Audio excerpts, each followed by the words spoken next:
Recently, a Hezbollah rocket hit the building where Valentina and Valeri Shevzov live in Kiryat Shmona. The home shook. We heard a loud explosion, but we did not expect it to be our building. Kiryat Shmona's mayor explained these rockets hit indiscriminately throughout the city. There were 22 hits that were direct hits of residential buildings that were a total loss.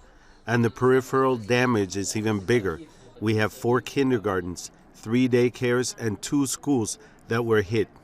This is Kiryat Shmona, one of the largest towns along the Israeli-Lebanese border.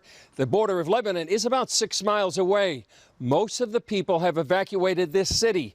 Some of the more than 80,000 Israelis that have evacuated along the Israeli-Lebanese border. Imagine Florida. You will accept 80,000 people will go because, I don't know, Mexico is shooting on you or Cuba. Which country accept that? Overlooking the Syrian border near Lebanon, Reserve IDF Colonel Marco Moreno explains why he believes war with Hezbollah is the only way out of a situation Israel can't endure. My suggestion, like in strategic level, we don't care what they think. We don't care how they think. We need to do the job. It's our interest as a country. Guys, listen, it's crazy. Think about it. 80,000 people evacuated from their home in the north. Moreno calls it a fight for Israel's survival.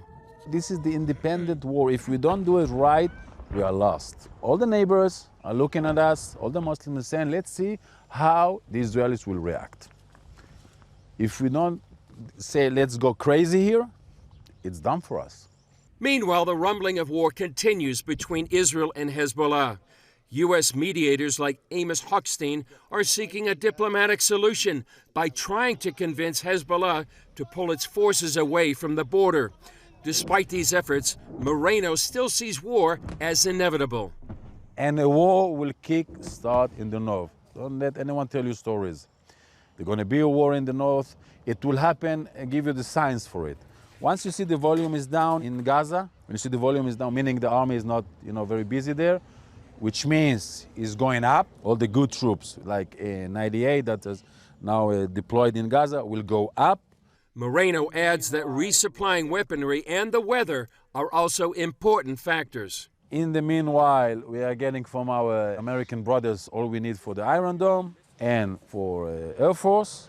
And the weather will be better because of the tanks and. I'm assuming around May, maybe after Passover. As for the many empty homes in Kiryat Shmona, only about 3,000 people remain, including Yehuda Elbilia. There's no option. I need to work. I need to make a living. No one else will come here and work instead of us. It doesn't mean that if Nasrallah shells us, we shouldn't stop working. This is the situation here at the moment.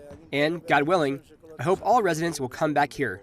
Chris Mitchell, CBN News, Kiryat Shmona, Israel.